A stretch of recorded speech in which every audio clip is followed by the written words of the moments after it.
Hey guys, we've got a question here from 12F.3, question 2. So this is doing the solving trig equations algebraically, and at the moment we're going to have a look at question 2e, which is one of the more challenging ones. If you can do that one, you'll be able to do them all though, so let's go with that. First thing I want to do, obviously if I'm going to solve this algebraically, is we need to just go ahead and first of all, a pen would probably help, Chewy. Alright. I want to divide by 2 if I've got that equation because I want to get the sine of the angle on its own. 2's got less to do with the x than everything else, so I divide by 2. So my equation I can simplify a little bit to the sine of x plus pi over 3 equals 1/2. Terrific, we're on our way. Now, to undo sine, I have to do the arc sine. So again, this is relatively straightforward. So I'm going to have the left-hand side is just going to be x plus pi over 3, and the right-hand side will be the arc sine of 1/2. All right, so far so good. Now, arc sine of 1/2, so where is sine equal to 1/2? I've got a unit circle prepared over here. Don't know why I tried to do that. This is my sine axis, theta x, because this is separate to the question. It doesn't matter if I've used theta. Where is sine equal to 1/2? Well, there's two possible places in quadrant 1 and in quadrant 2. There are two spots where it'll equal 1/2. And to find out what the angle is, how far is that from the x-axis, we call on our best friend's little buddy. And the one we're going to need is the 1, 2, root 3. Labeling the angles for this one, that's going to be pi over 3. This one here, not quite enough room to write in there. Let's give myself a bit more room, pi over 6. Now, if sine equals 1/2, that means the 1 must be the opposite side, and the 2 must be the hypotenuse. So 1 over 2, opposite over hypotenuse, remember that from SOHCAHTOA. So the angle we're after is pi over 6. But of course, you know that there's an infinite number of answers, isn't there? We can go round and round that circle as often as we want till we get to our answers. So let's have a look at what domain they have given us. And I'm just going to change pen while I deal with this domain. X is an element of the interval that is less than or that has negative 3 pi less than or equal to x, which is then less than or equal to 3 pi. Now, that's in terms of x, but when I did arc sine, I didn't find the arc sine of x. I found the arc sine of x plus pi over 3. So I need to adjust these limits. So what do I mean by that? Because that's probably confusing you a little bit at the moment. Here we have negative 3 pi less than or equal to x less than or equal to 3 pi. We should be okay with that. Now, what do I have to go and do? Well, I said that it wasn't x that we found the arc sine of, it was x plus pi over 3, and I can't find where my cursor is, so let's, oh, nearly there, there we go. X plus pi over 3 is actually the value in the middle. That means that I need to find all the values between 3 pi plus pi on 3 and greater than or equal to negative 3 pi plus pi over 3. Now we can neaten those up a little bit, so we may as well do that because we like to simplify our fractions when we can. 3 pi plus another third, well 3 1/3 would be 10 thirds altogether, so that's 10 pi over 3. And negative 3 pi would be negative 9 pi plus a third, negative 9 pi over 3, negative 9/3 pi.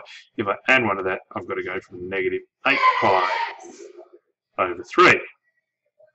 So that's actually the domain that I want to find answers for at this stage. Once I've got those answers, I can then simplify the x plus pi over 3 and make that x, and then adjust the answers that we come up with. So how do we do this over here on our unit circle? Well, this is 0. I know this angle is pi over 6. So the first angle I get to, just going in the positive direction, that will satisfy this equation, is pi over 6 for x plus pi over 3. The second value that I'm going to get to is 1/6 of pi short of pi. So if I'm missing 1/6, I have 5/6 of pi. So that's 5 pi over 6. Now to each of those, I could add or subtract 2 pi. Now if I want to write 2 pi in sixths, remember multiply by 6 over 6, that's the same as 12 pi over 6. So pi on 6 plus another 12 pi on 6 would be 13 pi over 6. And if I added another 12 pi on 6, that would be 25 pi on 6. Now, how far did we need to say, or did we say we needed to go? Did we need to say? Good one. 10 pi over 3, if I wanted to make that sixths, my upper limit there. So you can see here, my upper limit that I need is 10 pi over 3, which is 20 pi over 6. So that 25 pi over 6 I do not need, so I can get rid of that one.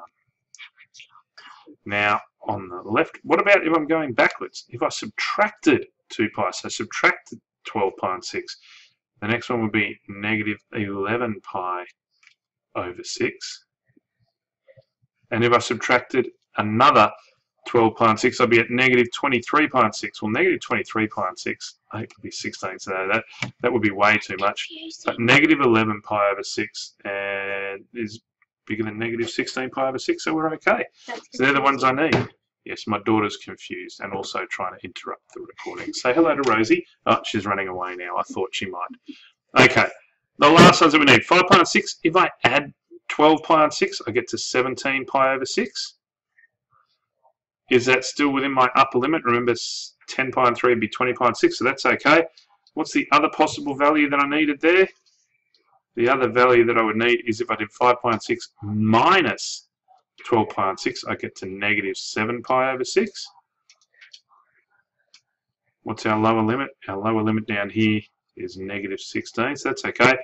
If I subtracted another 12 pi on 6, I'd have negative 19 pi on 6, which is below negative 16 pi over 6. So we are done. We've got those answers. Let's get back to our black pen and write them in our working over here. So this is equivalent to x plus pi over 3 equaling any of the following values. Now, I'd like to write them from smallest to biggest. So let's go negative 11 pi on 6. And then we have negative 7 pi over 6. Next would come pi over 6 and 5 pi over 6.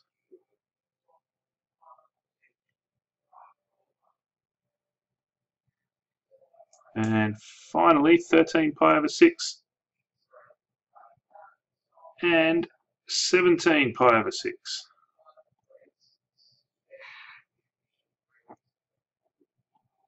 They're the possible values for x plus pi over 3. What do I need to do now? Correct, subtract pi over 3 from each of those. So on the left-hand side, I've got to, and from each of those possible solutions on the right, I need to subtract pi over 3, which is the same as 2/6 of pi. So that's going to make the calculation a little bit easier. So now I've got x is equal to this set of numbers. If I take 2 away, that's going to be negative 13 pi over 6. The next one, negative 7, take 2 more, will be negative 9 pi over 6, which of course is negative 3 pi over 2. Pi over 6 minus 2 pi over 6 is negative pi over 6. 5 pi on 6 minus 2 would be 3 pi on 6, or just pi over 2. 13 pi over 6, if I take 2 away, is 11 pi over 6. And finally, 17 pi over 6 minus 2 is 15 pi over 6. Oh, they've both got 3 as a factor, so that would be 5 pi over 2. Now, that's beautiful and good, but what will we want to do? We'll want to check and make sure we get it right. Now, yes, you could check by going to your graphics calculator, and that's what I would do in an exam, but I don't have a graphics calculator here, so I'm going to go to Desmos.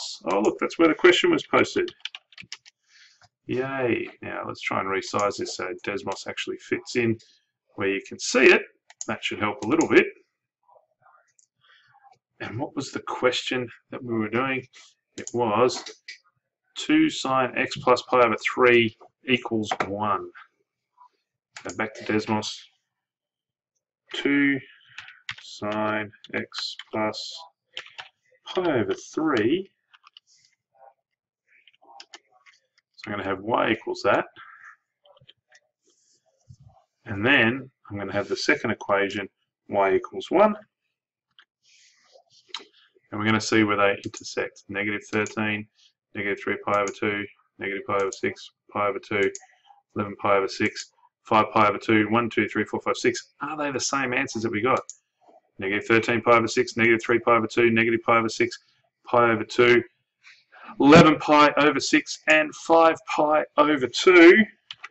We have done ourselves proud. Let's snip that in so you can see what it would look like and how it would be nice to check. Now that is nicer than checking on your calculator, because of course your calculator is not going to give you those beautiful values of pi over 6. That's too big for you to see at all, but we can overcome that barrier by reducing it in size a little bit. There it is, fits nicely into our window.